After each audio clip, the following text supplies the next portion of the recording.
তৃতীয় দিন দেখলাম মনে হলো কারোর পিছু নিচ্ছেন উনি।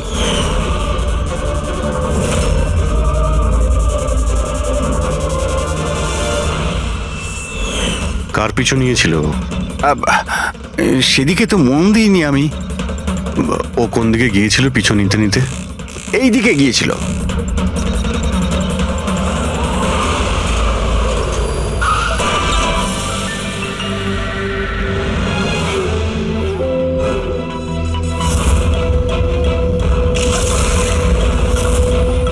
এই বন্ধ কর এটা।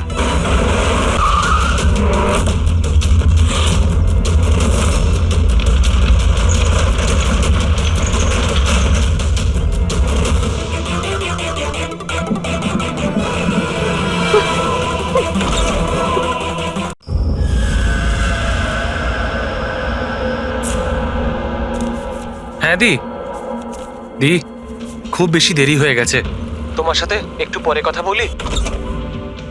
কেন? কোথায় যাচ্ছিস? হ্যাঁ দি, আমি তো তোমাকে এক্ষুনি বললাম। অ্যাকচুয়ালি আমি নর্থ আমেরিকার একটা রেন ফরেস্টে একটা অ্যাসাইনমেন্ট পেয়েছি, সেই সংক্রান্ত বিষয় আমাকে আর্জেন্টলি যেতে হচ্ছে দি। তুমি এসব কিছু কেন, কবে, প্লিজ পরে জিজ্ঞেস করো দি। কি লুকোচ্ছিস? তাড়াতাড়ি বল তো। আরে দি, আমি তোমার কাছে কিছু কেন লুকাতে যাব? সত্যি সবাই জানতে পেরে যাবে। অনেক দিন ধরে এই সত্যিটা লুকিয়ে আছে, কিন্তু সত্যির যেখানে পৌঁছানোর কথা না দি, সেখানে ঠিক পৌঁছে যাবে। এটা কিরকম সত্যি? আর কে কোথায় পৌঁছবে?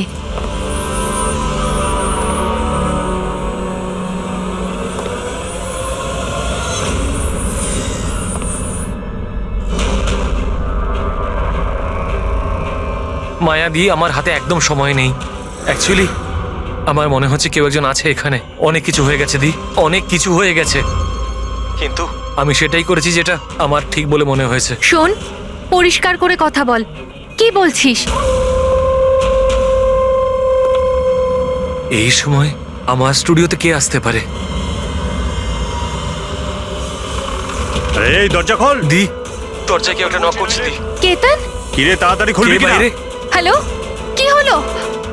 খুলবি নাকি? কে বাইরে? হ্যালো কেতন ভাই, দেখো, এগিয়েও না বলছি। কোথায় সেই ছবিগুলো? কোথায় লুকিয়েছিস দেখো, তুই? বল। কেতন ভাই। আমি কোথায়? কিছু যদি না করিনি। বলিস তো তুই মরবি এক্ষুনি। আমি বলছি, তুমি কিন্তু এগিয়েও না। তাড়াতাড়ি বল, হ্যালো? ছবি কোথায় নইলে হ্যালো? বল। মরবি আজকে তুই। বলে দে না আমি কিছু করিনি। মরবি তুই। আমি বলেছি, বলবি তুমি না, কিন্তু এগোবে বলবি না। না। ছেড়ে দাও আমাকে। কেতন!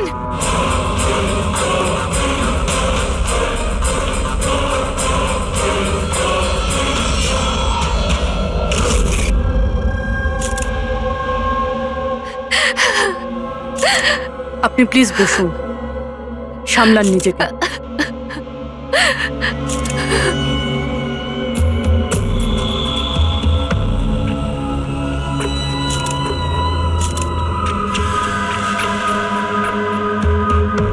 এটা কি?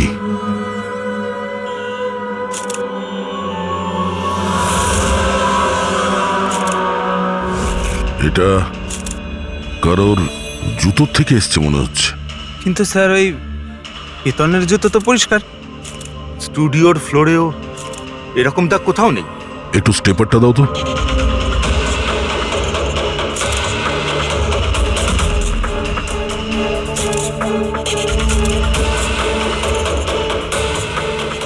ধুলোমাটি কিংবা কাদা তো মনে হচ্ছে না, তেলের মতো কিছু মনে হচ্ছে। একটা কাজ করো, স্টুডিওতে যতগুলো ফিঙ্গারপ্রিন্টস আছে সব নিয়ে নাও।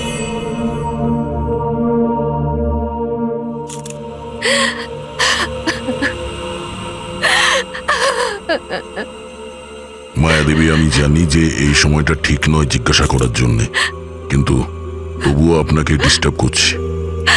একটু ভালো করে মনে করে বলুন, আপনি পুরো ঘটনাটা ফোনে শুনেছেন? আচ্ছা, কেতন আর ওই লোকটার সাথে কি কথা হচ্ছিল? ও এসেই কেতনকে খুব বাজেভাবে মারছিল।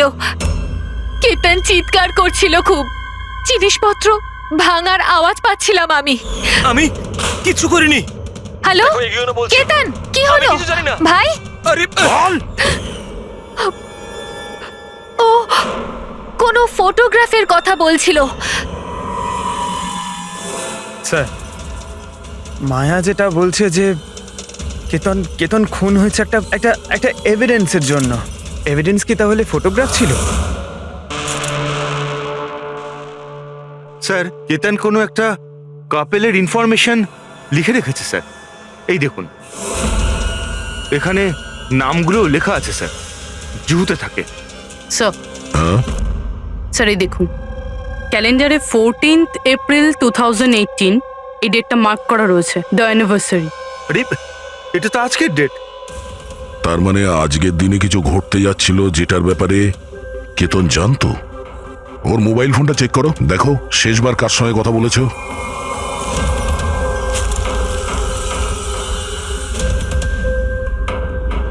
স্যার, টিম ক্রাফট ওয়ার্কারদের সঙ্গে কথা বলেছিল সন্ধে 8:30টায়। টিএম ক্রাফট ওয়ার্কার্স, সেটাও আবার কেতন মার্ডারের ঠিক আধ ঘন্টা আগে। Hello, TM craft workers. হ্যাঁ বলুন। কেতন আপনাকে ফোন করেছিল। কেন ফোন করেছিল? আপনি কে? আমি ওর বন্ধু বলছি। হ্যাঁ, ও ফোন করেছিল তো, শুধু এই কারণে ফোন করেছিল যে গিফটটা ঠিক সময় পৌঁছেছে কিনা জানতে। গিফট? কি ধরনের গিফট? একটা ফটো ফ্রেম ছিল মনন আর শ্যামলের জন্য, ওদের 25th অ্যানিভার্সারি ছিল, সেই উদ্দেশ্যেই ফটোটা ডেলিভারি হওয়ার ছিল। মনন আর শ্যামলী, ওদের বাড়ির অ্যাড্রেসটা পাওয়া যাবে? আর্জেন্ট আছে।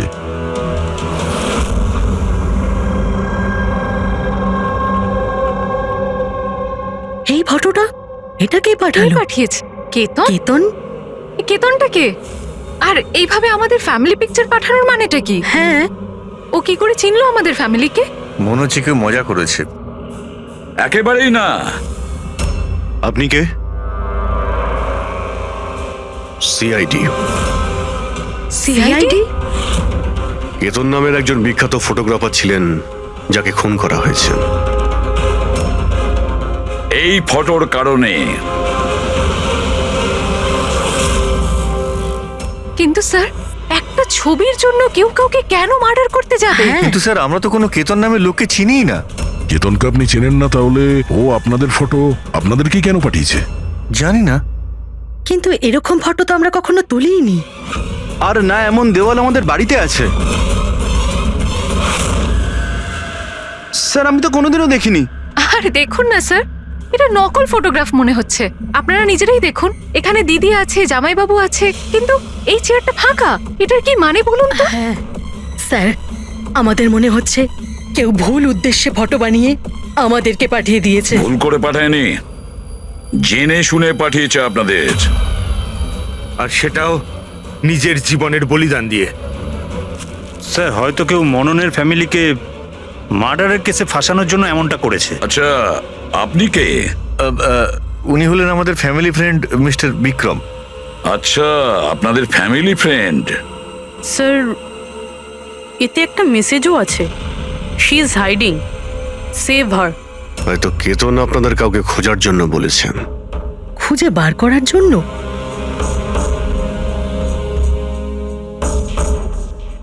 স্যার, স্যার, এই ফটোটা তো আমার মেয়ে রিয়ার মতো মনে হচ্ছে। স্যার, জানি না কার হাত ধরে দাঁড়িয়ে রয়েছে। একটু দেখো না, আমাদের মেয়ের মতোই তো মনে হচ্ছে। না না, দেখো, এটা রিয়া নয়। না না না, ও রিয়া, এটা রিয়া এটা নয়। রিয়া। এই ইয়েলো কালারের ড্রেস আমার মেয়ে রিয়াই পরেছিল যখন ও নিখোঁজ হয়ে গেছিল। মনে হচ্ছে কেতন রিয়াকে খোঁজার কথা বলেছে। এটা রিয়াই, একটু এটা রিয়া দেখো না। নয়। এক মিনিট। কতদিন ধরে উধাও আপনাদের মেয়ে? 12 বছর। হ্যাঁ, 12 বছর? স্যার, এই 12 বছর পরে কেউ কারোর ইনফরমেশন কেন দেবে? এই রিয়া 12 বছর ধরে নিখোঁজ। কিছু না কিছু কারণ তো নিশ্চয়ই আছে এই ফটো পাঠানোর। স্যার, কোনো কারণ নেই, এটা শুধুমাত্র একটা কোইন্সিডেন্স। আর 12 বছর পরে হঠাৎ করে রিয়ার ইনফরমেশন কোথা থেকে পেলো? হ্যাঁ স্যার দেখুন, এটা রিয়া হতেই পারে না। রিয়ার মৃত্যু 12 বছর আগে হয়েছে। এটা রিয়া কি করে হতে পারে? এটা রিয়াই, দেখো না মনন, এটা আমাদের মেয়ে রিয়া। কি এই ছবির পেছনে পড়ে আছিস? দেখো, এটা চল রিয়া চল নয়। আমার সাথে চল, সামলা নিজেকে। আরে এটা নেভানোর ব্যবস্থা করো, তাড়াতাড়ি। তাড়াতাড়ি।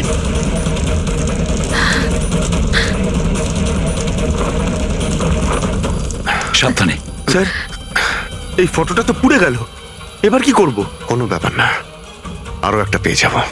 পুরবি একটা কাজ করো, তুমি টিএম ক্রাফটে গিয়ে এই ছবিগুলো ডুপ্লিকেট কপি নিয়ে এসো। আর যদি ওদের কাছে না থাকে তাহলে কেতনের কম্পিউটারে নিশ্চয়ই কোনো ব্যাকআপ থাকবে, ওখানে দেখে নিও। স্যার মনন আর শ্যামলী, আপনারা কেতনকে চিনতেন নাকি চিনতেন না তাতে কিছু যায় আসে না, কিন্তু একটা কথা ভালো করে মনে রাখবেন, কেতন নিজের প্রাণ দিয়েছে আপনাদের সাহায্য করার জন্য। ও আপনাদের কাউকে বাঁচাতে বলছে, কেউ লুকিয়ে আছে তাকে খোঁজার জন্য বলছে। আর ও কে আর কোথায় লুকিয়ে আছে সেটা তো আমরা খুঁজেই নেব। একটা কথা ভালো করে মনে রাখবেন, যতজন লোক এখানে আছেন তাদের মধ্যে কেউ শহর ছেড়ে যাবেন না যতদিন না আমাদের তদন্ত শেষ হচ্ছে। আমরা আপনাদের সবাইকে সন্দেহ করছি, সবাইকে।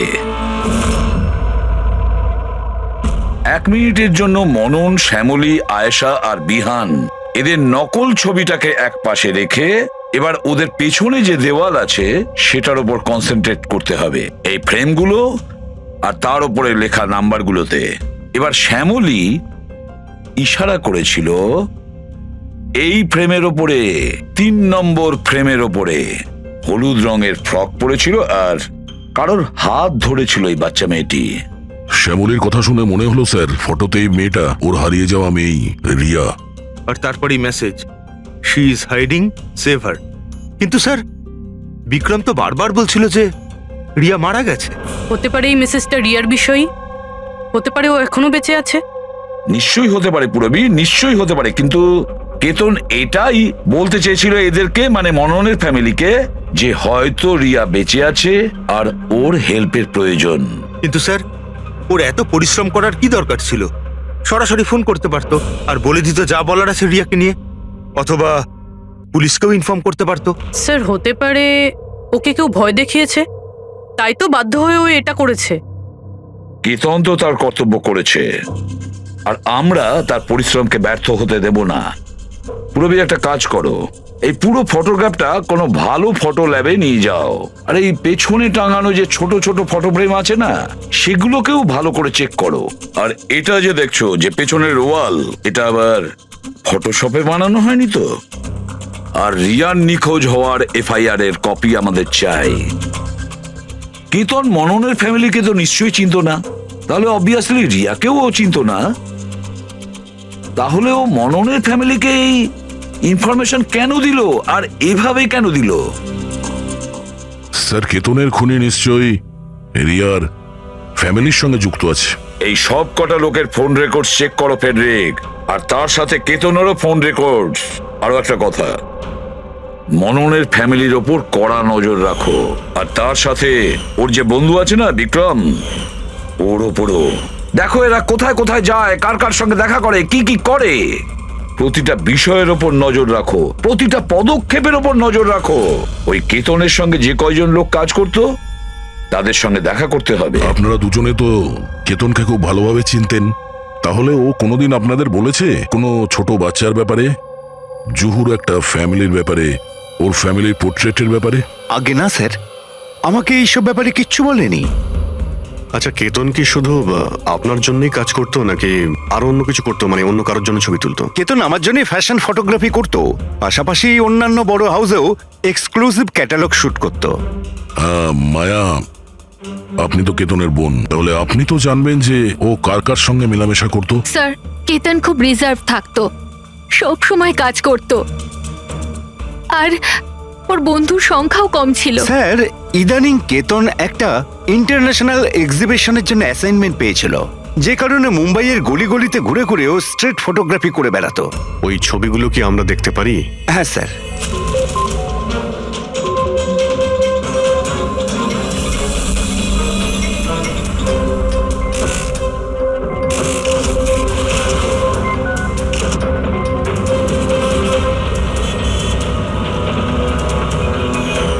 এত ভালো পোর্টফোলিও বানিয়েছিল, অথচ এক্সিবিশনে সাবমিটই করলো না।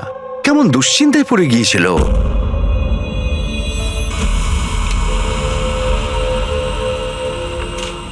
এই ওয়ালে যতগুলো ফটোজ আর নাম্বার আছে সবগুলো আসল। আর বাকি সব? যে এটা তৈরি করেছে সে শুধু এই ওয়ালেরই ওপরে ফ্যামিলির লোকেদের ফটো রেখেছে এই খালি চেয়ারটার সাথে। যাতে এরকম মনে হয় যে ফ্যামিলির লোকেরা এই ওয়ালের সামনে দাঁড়িয়ে ফটো তুলেছে। হ্যাঁ, কিন্তু এই দেওয়ালটা একেবারে আসল, একজন এক্সপার্ট ইন্টেরিয়র ডেকোরেটরের কাজ। ম্যাগনেটিক দেওয়াল এটা, আজকাল খুব কম জায়গায় এটা দেখা যায়। ম্যাগনেটিক ওয়াল?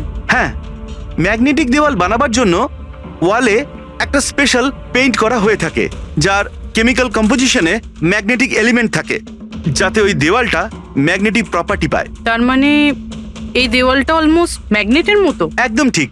এখন তাতে কোনো মেটালিক জিনিস কোনো কিছু ছাড়াই, যেমন হুক আর পেরেক, আটকানো যাবে আবার নিয়েও আসা যাবে। আর তেমনি এই দেওয়ালটা হলো ম্যাগনেটিক দেওয়াল। Thank you. Thank you ma'am. মুম্বাইয়ের অলিতে গলিতে ঘুরে ঘুরে ছবি তুলতো।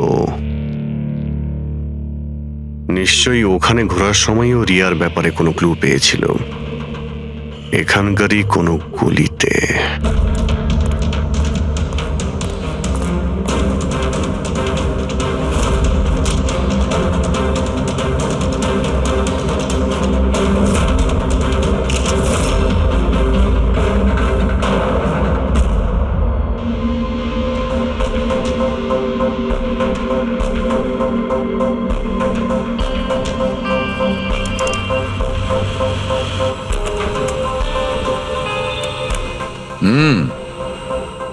তাহলে এই ব্যাপার।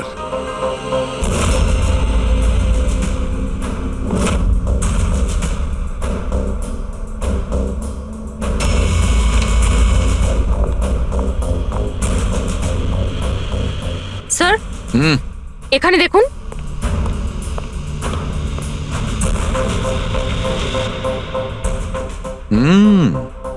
Good job Sarika. Thank you. বলো শাহরুখে, কি পেলে? বস, একটা দারুণ জিনিস পেয়েছি। দয়া, তোমার মনে আছে তুমি আমাকে কিছু ওই চকচকে জিনিস দিয়েছিলে যেটা তুমি ক্রাইম স্পটে পেয়েছিলে, মনে আছে? স্যার, এটা ওখানে ক্রাইম সিন থেকে পাওয়া গেছে। এটা মাটি কিংবা কাদা তো মনে হচ্ছে না, হতে পারে কোনো অয়েল কিংবা গ্রিস। তুমি একদম ঠিক ভেবেছিলে দয়া, ওটা গ্রিসই ছিল। বস, আমি ওই পদার্থটার মধ্যে গ্রিসের চিহ্ন পেয়েছি। আর ওই গ্রিসটা এত পুরনো যে এখন ওর কেমিক্যাল কম্পোজিশনই বদলে ফেলতে চলেছে। এক মিনিট শাহরুখে, পুরনো মানে কত বছরের পুরনো? অ্যাকচুয়ালি বস, যে জায়গা থেকে এই গ্রিসের কৌটোটা পাওয়া গেছে সেই জায়গাটা অনেক দিন আগে নিশ্চয়ই বন্ধ হয়ে গেছে। আর স্যার, কেতনের নাকের ফ্লুইডস থেকে আমি এই অ্যাক্রিলিক, নাইলন, পলিয়েস্টার, পলিপ্রপিলিন এইসব জিনিসের ট্রেসেস পেয়েছি। আর ওর লাংসেও এই সেম জিনিস পাওয়া গেছে, fabric fibres. Nylon, polyester, olefin, acrylic. দয়া, এই সব জিনিসগুলো তো ফেব্রিকের সঙ্গে রিলেটেড, কিন্তু এ তো একজন ফটোগ্রাফার ছিল। এর কি সম্পর্ক ছিল এই জিনিসগুলোর সঙ্গে? হ্যাঁ স্যার, যেখানে থাকে সেই বাড়ির আশেপাশে কোনো ফ্যাক্টরিও নেই, তাহলে ওই কাপড়ের টুকরোটা ওর লাংসে কি করে প্রবেশ করলো? হতে পারে এরকম কোনো জায়গায় ও যাওয়া আসা করতো। হ্যাঁ বস, কোনো ফ্যাক্টরি, কারখানা, মিল। আর বারবার যায় স্যার, তবেই এটা পসিবল। আর বারবার যেত কেতন এইরকম কোনো জায়গায়, কিন্তু কেন, কিসের জন্য? স্যার, শ্যামলী ডিপ্রেশনে চলে গেছে, ও বাড়ি থেকে বাইরেই বেরোচ্ছে না। আর বিক্রম আর ভিহান প্রায় দেখা করে। জানি না ওদের মধ্যে কি নিয়ে যেন একটা ঝগড়া হয়। আর এই ভিহান গিয়ে উকিলদের সাথে দেখা করে। উকিলদের সাথে? হ্যাঁ স্যার। আর আয়েশা ওর এক বান্ধবীর সাথে দেখা করতে যায়, কিন্তু ওর এই যে বান্ধবীটি ওর থেকে বয়স অনেক বড়। আমার মনে হয় না ওনার এই কেসের সাথে কোনো সম্পর্ক আছে। আর এই যে মনন না, কেতনের সম্পর্কে জানার প্রচুর চেষ্টা করে যাচ্ছে। আচ্ছা আচ্ছা, ফেডরিকো যে ফোন কল রেকর্ডগুলো ট্র্যাক করেছিলে তাতে কি জানা গেছে? কিচ্ছু জানতে পারিনি স্যার। ওদের যে রেজিস্টার্ড মোবাইল নাম্বারগুলো তার থেকে কিচ্ছু পাইনি। স্যার। হ্যাঁ, ফটোগ্রাফসের প্রিন্ট বার করেছো? হ্যাঁ স্যার। স্যার, যেরকম আমি ফোনে বলেছিলাম ওই দেওয়ালটা আসল স্যার। ম্যাগনেটিক ওয়াল? হ্যাঁ স্যার। স্যার, কেতন এই সব ছবিগুলো ওই ওয়ালে লাগিয়ে এই ছবিটা তুলেছে, আর তারপরে ওই ফ্যামিলি ফটোটা ফটোশপ করে দিয়েছে। স্যার এই ওয়ালের খোঁজ করতে বেশি সময় লাগবে না, ইন্টেরিয়ার ডিজাইনারের কাজ। আর এই ওয়ালে মেটালিক ডিজিট লাগানো আছে স্যার। তাহলে এবারে এই সমস্ত ফটোগ্রাফস আর্কিটেক্ট আর ডিজাইনারদের অফিসে পাঠিয়ে দাও, তখনই জানা যাবে কে এই ম্যাগনেটিক ওয়াল তৈরি করেছে।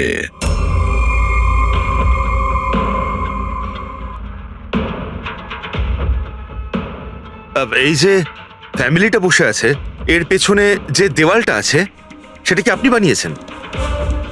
না স্যার, একজন এনারাই ইন্টেরিয়র ডিজাইনার আছে, ও নিজের বোল্ড আর ক্রিয়েটিভ ডিজাইন নিয়ে খুব ফেমাস। হতে পারে ওই এটা বানিয়েছে। অফকোর্স এটা আমারই ডিজাইন করা, ম্যাজিক লাইফ অ্যাডলপসের জন্য ডিজাইন করেছি এটা আমি। ইটস এ ম্যাগনেটিক ওয়াল। এই সমস্ত নাম্বার ম্যাগনেটিক ম্যাটেরিয়ালের উপর, যেটা বিনা কোনো হুক বা পেরেক ছাড়াই আমরা আটকাতে পারি আর খুলতেও পারি। কিন্তু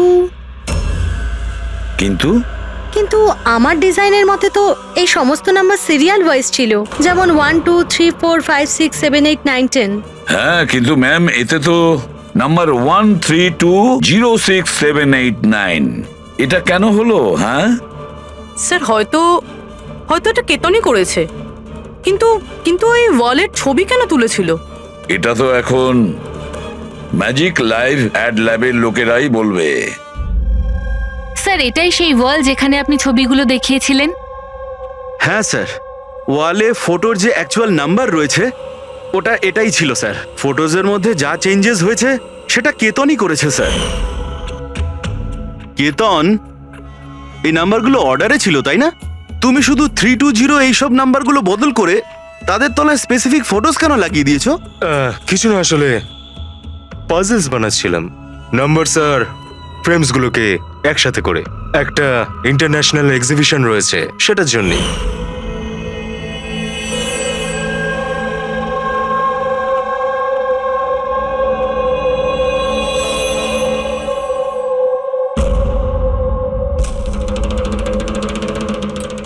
আপনারা কেতনকে পারমিশন দিয়েছিলেন কি করে এসব করার জন্য? আসলে স্যার কেতন আমাদের সাথে আগেও কাজ করেছে। ও একটা ইন্টারন্যাশনাল এক্সিবিশনের জন্য ছবি তুলছিল, আর এই জন্য এই ওয়ালটারও দরকার ছিল, আমরাও ইউজ করতে দিয়ে দিয়েছি। হ্যাঁ স্যার, কি সব পাজেলের কথা বলছিল, আমরা তো কিছুই বুঝতে পারছিলাম না। পাজল?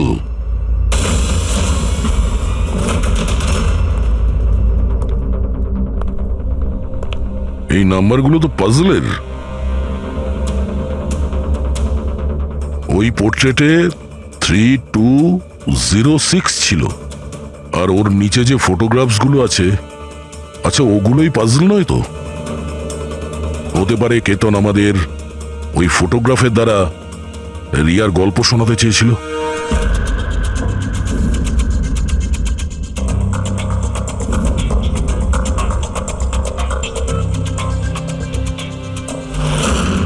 এই রিয়া নিখোঁজ হয়েছিল কবে? কবে নিখোঁজ হয়েছিল? রিয়ার মিসিং এর এফআইআর এর কপি আছে না? হ্যাঁ স্যার। স্যার ওর এই কেসের সঙ্গে কি কানেকশন? ওই কেসটা তো স্যার অনেক বছর আগে বন্ধ হয়ে গেছে, কিন্তু জানি না কেন দয়া, আমার মনে হচ্ছে রিয়ার এফআইআর এর সঙ্গে হয়তো আমাদের কেস সলভ করার জন্য কোনো সূত্র পেতে পারি। FIR 82217 in Mumbai PS. FIR এর ডেটটা দেখো দয়া, এই দেখো 3206। 3/2/2006, মানে এটা ডেট। একদম ঠিক বলেছ, 3206 3rd ফেব্রুয়ারি 2006। দিদি ভরসা রাখো। জানি না আমার মেয়ে কি অবস্থায় আছে। আপনারা মজা করছেন না তো? আপনারা সত্যি আমার মেয়েকে খুঁজে বার করবেন? ও অ্যাকচুয়ালি বেঁচে আছে কি? আপনার মেয়ে বেঁচে আছে এটা শুনে আপনার খুশি হওয়া উচিত, আর আপনি এভাবে কথা বলছেন? ড্যাড, আমার বোন রিয়া বেঁচে আছে। স্যার কোথায় ও? দেখুন, আমরা খুব তাড়াতাড়ি রিয়ার অ্যাড্রেসটা খুঁজে পাবো, সেই জন্য আপনারা যা জানেন আমাদের বলে দিন। শেষবার আপনারা ওকে কবে দেখেছিলেন, ওর সঙ্গে কি হয়েছিল, আর এক্স্যাক্টলি ও নিখোঁজ হলোটা কি করে? কিন্তু স্যার এই 4টে ছবির কি মানে হতে পারে? কিন্তু নিশ্চয়ই আমাদের রিয়ার বিষয়ে কিছু বলবার চেষ্টা করেছিল। দেখো না ফটোগুলো, এই 3 নম্বর ফটোটা, এতে একটা ছোট্ট বাচ্চা আছে, কাঁদছে, কোনো বড় মানুষের হাত ধরে কোথাও চলে যাচ্ছে। 2 নম্বর ফটোতে রিয়া অনেকটা বড় হয়ে গেছে, এমন জালের পিছনে রয়েছে মনে হচ্ছে কেউ ওকে জালের মধ্যে বন্দি করে রেখেছে। এই তৃতীয় ছবি, এটাতেও মনে হচ্ছে যেন কেউ ওকে বন্দি করে রেখেছে। আর স্যার, এই যে শেষের ফটোটায় কেউ ওকে জড়িয়ে ধরেছে আর পিঠে ছুরি মারতে যাচ্ছে। স্যার, এমন মনে হচ্ছে যে কেতন এই ফটোগ্রাফের দ্বারা রিয়ার গল্প বলছে। এক্স্যাক্টলি।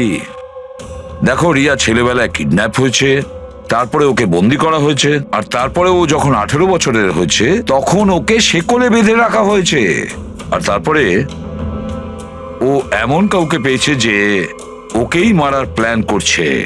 এমন কেউ যাকে রিয়া বিশ্বাস করে। তার মানে স্যার, কেতন একদম বুঝে শুনে মডেলদের এমন ছবি বানিয়েছে যাতে সত্যিটা সামনে চলে আসে। সেই কারণেও কেতনকে রাস্তা থেকে সরিয়ে দিয়েছে। রিয়া বাকি বাচ্চাদের মতো নর্মাল ছিল না। ওর স্বভাব ওর বয়সের বাচ্চাদের তুলনায় অনেক আলাদা ছিল। এই জন্য সব সময় ওর ওষুধের প্রয়োজন পড়তো। যখনও ওষুধ খেত না, ওর মাথা ওর কন্ট্রোলে থাকতো না। ও যা ইচ্ছে করতে পারতো। ও নিজের ক্ষতি করত, এমনকি নিজেকে মেরে ফেলারও চেষ্টা করত। আচ্ছা, এই রিয়া নিখোঁজ হলো কোথা থেকে? আমরা ওকে স্পেশাল বাচ্চাদের স্কুলে ভর্তি করেছিলাম। ও ওখান থেকেই নিখোঁজ হয়েছে। তারপরে কি আপনারা কোনো ফোন কল পেয়েছিলেন টাকা পয়সার জন্য বা অন্য কোনো কল? না, কোনো ফোন আসেনি। হ্যাঁ, কিন্তু পরে আমরা জানতে পারলাম যে হসপিটাল থেকে ওর মেডিকেল ফাইলটা পাওয়া যাচ্ছে না। ফাইল উধাও হয়ে গিয়েছিল মানে? কেউ এরকম কেন করতে যাবে? আর তাও এমন মেয়ের যার মানসিক অবস্থা খুবই খারাপ। সেটাই তো আমি বলছি। আরে, যার মানসিক পরিকাঠামো এত দুর্বল, সে মেয়েটা 12 বছর বাঁচতে পারে কি করে? আরে সমস্যা ছিল। এটা আপনি কি করে বলতে পারছেন? লজ্জা করে না আপনার? মেয়ে হয়ও আপনার। দেখুন, একটা ব্যাপার তো আমি বুঝতে পেরে গেছি, যদি রিয়াকে পাওয়াও যায় তাতে আপনি খুব একটা খুশি হবেন না। কিন্তু আমরা ওকে খুঁজেই ছাড়বো, যে কোনো মূল্যে।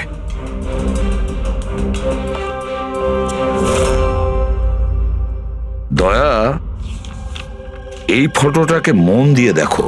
দেখো, রিয়া বড় হয়ে গেছে, 18 বছর বয়স হয়েছে ওর, কিন্তু ওর পায়ে শেকল পরানো আছে। স্যার, এই পেছনে এই জানলা কার্পেট দেখা যাচ্ছে। দা, মনে পড়ছে সারিকা কি বলেছিল? কেতনের নাকের ফ্লুইডস থেকে আমি এই অ্যাক্রিলিক, নাইলন, পলিয়েস্টার, পলিপ্রপলিন এইসব জিনিসের ট্রেসেস পেয়েছি। এই সব কটা জিনিস ফেব্রিকের সঙ্গে রিলেটেড, কার্পেটের সাথে। ওই কেতন ছবির মাধ্যমে বোঝাতে চেয়েছিল যে ওই রিয়া কোনো পুরনো মিল বা ফ্যাক্টরিতে আছে। স্যার, চতুর্থ ফটোটায় অয়েল ক্যান আর খালি বাক্স ছিল। আর কেতনের স্টুডিও থেকে আমরা গ্রিসের ছাপ পেয়েছিলাম তো। স্যার, হয়তো খুনি কেতনের স্টুডিওতে সেখান থেকেই এসেছিল যেখানে রিয়া বন্দি আছে। তৃতীয় ছবিতে ওই কার্পেটের গলি, আর চতুর্থ ছবিতে ওই ফ্যাক্টরি। স্যার, এই দুটো জায়গা পাশাপাশি হবে। আমাদের আগে এটা জানতে হবে যে কার্পেটের ওই গলিটার আশেপাশে কোনো পুরনো বন্ধ ফ্যাক্টরি আছে কিনা। যাই করতে হবে খুব তাড়াতাড়ি করতে হবে বস, কারণ আমাদের মননের বাড়িতে যাওয়ার পরে খুনি নিজে সামনে আসবে না, হতে পারে কাউকে দিয়েও কাজটা করাবে।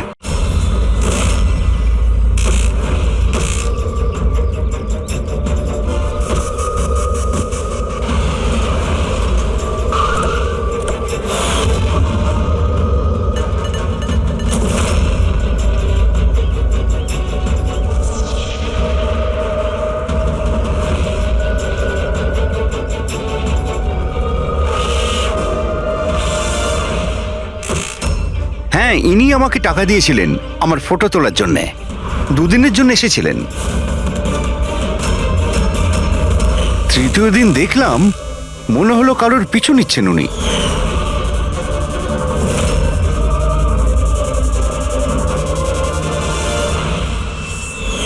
কার পিছু নিয়েছিল?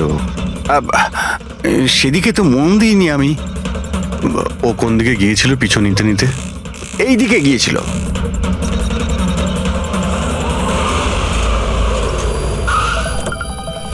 হ্যাঁ, পৌঁছে গেছি আমি। হ্যাঁ, চিন্তা করো না, বেঁচে ফিরবে না ও আজকে।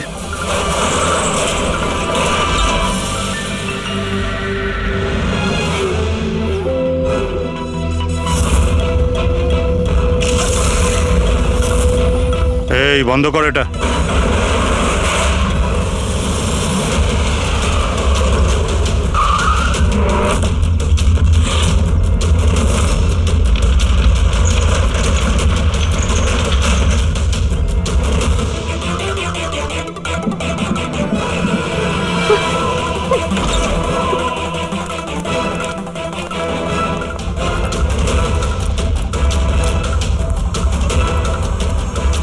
আর কোনো উপায় নেই, বাচ্চাটাকে আমাদের মারতেই হবে। বাচ্চাটার বডিটা এখান থেকে হাফিস করার পর এই পুরো জায়গাটাকে আগুন লাগিয়ে পুড়িয়ে শেষ করে দিবি, যাতে এখান থেকে কেউ কোনো প্রমাণ না পায়। এখানে তো কিছু পেলাম না, চলো অন্য কোথাও গিয়ে দেখি।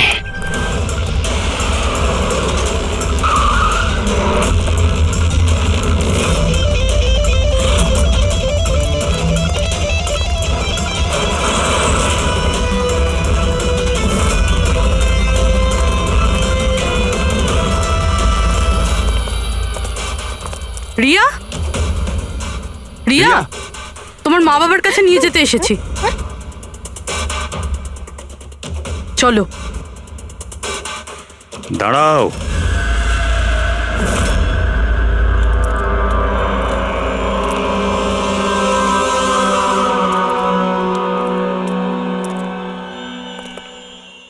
রিয়া মা,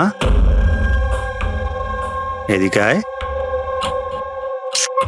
আয় মা, আয় আয় আয় আয় আয় আয় আয় আয়। রিয়া, রিয়া, রিয়া, আয় আয় আয়। রিয়া মা, এই আঙ্কেলদের সাথে যাবি? এই বাচ্চাটা তোমাদের সাথে যেতে চায় না, একবার চেষ্টা করে দেখো। ঠিকই বলছে ফ্রেডি, এই মেয়েটা ভাবছে যে আমরা ওর শত্রু, আর ওকে ওর বন্ধু ভাবছে, কারণ ওদের ও রোজই দেখে। তুমি একদম ঠিক ধরেছ। আর এই সরল বাচ্চা মেয়েটা তো এটাও জানে না যে আজও মরতে চলেছে।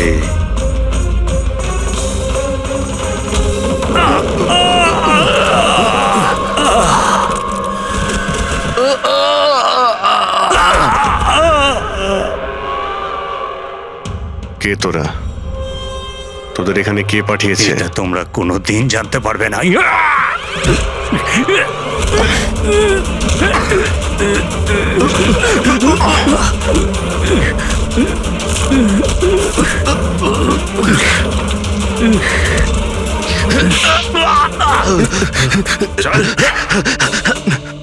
এ তো গেছে দেখছি। তোদের কে পাঠিয়েছে? হ্যাঁ স্যার, আমি কিছু জানি না স্যার, ওই সব কিছু জানতো স্যার। যে জানতো সে তো মারা গেছে। এবার কি করে জানতে পারবো স্যার কে পাঠিয়েছিল এদের? রিয়া তো প্রচন্ড ভয় পেয়ে আছে, ও কিছু বলতেও পারবে না। রিয়া বলতে পারে না, কিন্তু চিনতে তো পারে। মানে মানে রিয়া এই খুনিকে চিনতে পেরেছে। কেন? কারণ ও ওকে রোজ দেখতো, ওকে সব সময় দেখতো। ওর মনে হয়েছিল যে এ ওর নিজের কেউ, সেই জন্যই ওর সঙ্গে যাবার জন্য রাজি ছিল। তাহলে রিয়া হয়তো তাকে নিশ্চয়ই চিনবে, যে এখানে ওকে 12 বছর ধরে বন্দি করে রেখেছে, যে ওর সঙ্গে রোজ কথা বলে, আর যে ওকে মারার জন্য এই গুন্ডাদের এখানে পাঠিয়েছে। এবার রিয়াই বলবে যে অপরাধীটা আসলে কে। রিয়া, যাও যাও রিয়া, এসো মা, আমার কাছে এসো।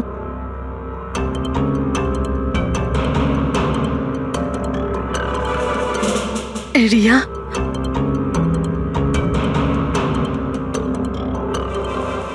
এসো সোনা আমার, নিজের মায়ের কাছে এসো, এসো, এসো মা আমার, এসো মা, এসো, এসো সোনা আমার, আয় মা। রিয়া,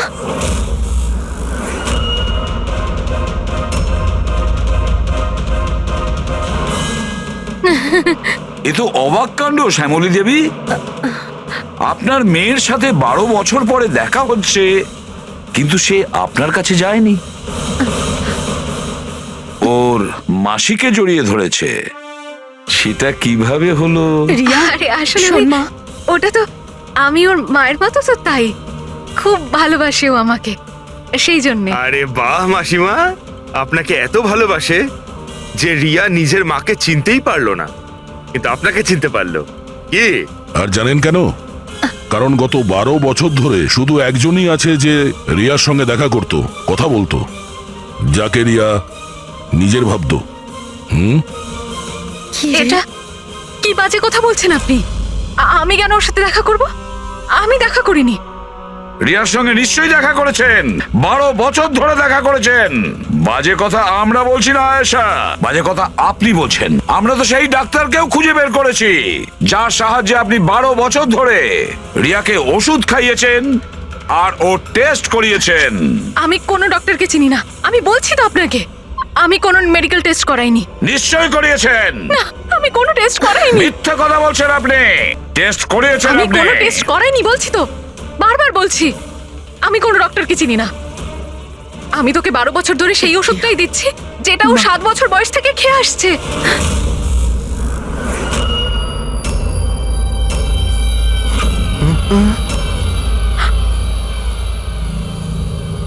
ফেসে গেলেন না? হ্যাঁ, যে লোকটাকে আপনি পাঠিয়েছিলেন রিয়াকে মারতে, ওর মোবাইলে আমরা ওর নাম্বার পাই, যে আপনার বন্ধু, যার সঙ্গে আপনি সবসময় দেখা করেন। আয়েশা, তুই এমন কেন করলি? বিহানের জন্যে। আমার ডিভোর্স হয়ে গেছিল, আমার জীবনে এমনিও আর কোনো উদ্দেশ্য ছিল না। আমি বিহানকে কার কাছে রেখে যেতাম? আমার মনে হলো যে যে এই পুরো প্রপার্টি, এই টাকা, এগুলো সব আমার ছেলের হওয়া উচিত, রিয়ার না। রিয়া তো তাছাড়া এমনিতেই ভীষণ অসুস্থ। তুমি নিজের ছেলের ভবিষ্যৎ তৈরি করতে গিয়ে নিজের বোনের মেয়ের জীবনে অন্ধকার নামিয়ে দিয়েছিলে। হ্যাঁ, রিয়া নিখোঁজ হওয়ার পরে মনন আর শ্যামলী তোমার ছেলে বিহানকে দত্তক নেয়, এটাই তো তোমার প্ল্যান ছিল। তুমি এতটা নিচে নেমে গেছিলে যে তুমি একটা ছোট বাচ্চাকে মেরে ফেলতে চাইছিলে। আমি ওকে মারতে চাইনি, আমিও একজন মা। বিশ্বাস করুন আমার, আমি রিয়াকে আঘাত করতে চাইনি। খুব চেষ্টা করেছি আমি ওকে সামলানোর, কিন্তু সামলাতে পারেননি, আর সেই কারণেই আপনি রিয়াকে মারার পরিকল্পনা করেন। এই কেতন মাঝখানে কি করে এলো? আর ও রিয়ার ব্যাপারে কি করে জানলো? কেতনের সাথে আমার অ্যাফেয়ার চলছিল। ও আমার থেকে বয়সে ছোট ছিল ঠিকই, কিন্তু আমি ওকে খুব সাহায্য করতাম। অনেকবার আমি ওকে টাকাও দিয়েছি ওর কাজের জন্য। শুধু বয়ফ্রেন্ড ছিল? ও তো তোমাকে মন থেকে ভালোবেসেছে, সেটা কি ওর দোষ ছিল? ও তোমার বয়ফ্রেন্ড ছিল, তাহলে ওকে তুমি মারলে কেন? হ্যাঁ, ওই কার্পেটের গলিতে একদিন ফটোশুট করছিল, হঠাৎ ও আমাকে দেখে ফেলে, আর আমার পিছু নিতে নিতে ও রিয়া পর্যন্ত পৌঁছে যায়। আমি ওকে খুব ভয় দেখাই, খুব হুমকি দিই, এমনকি এটাও বলি যে আমি ওর ক্যারিয়ার ধ্বংস করে দেব। কিন্তু না, বোধহয় ওর মধ্যে মানবিকতা জাগছিল, সেই জন্য ওকে শেষ করে দিতেই হলো। বাহ, দারুণ কাজ করেছেন। কিরকম মা আপনি! 12 বছর ধরে একটা নিষ্পাপ শিশুকে তার মা বাবার থেকে দূরে রেখেছেন। কি পেলেন আপনি? হ্যাঁ, ভুলে গিয়েছিলেন আপনি যে দেরি করে হলেও সত্যিটা সামনে আসবেই। নিজের স্বার্থ সিদ্ধির জন্য বড় অপরাধ করেছেন আপনি। আইন আপনাকে কোনোদিন ক্ষমা করবে না। কঠোর থেকে কঠোরতম শাস্তি হবে আপনার, কঠোরতম শাস্তি।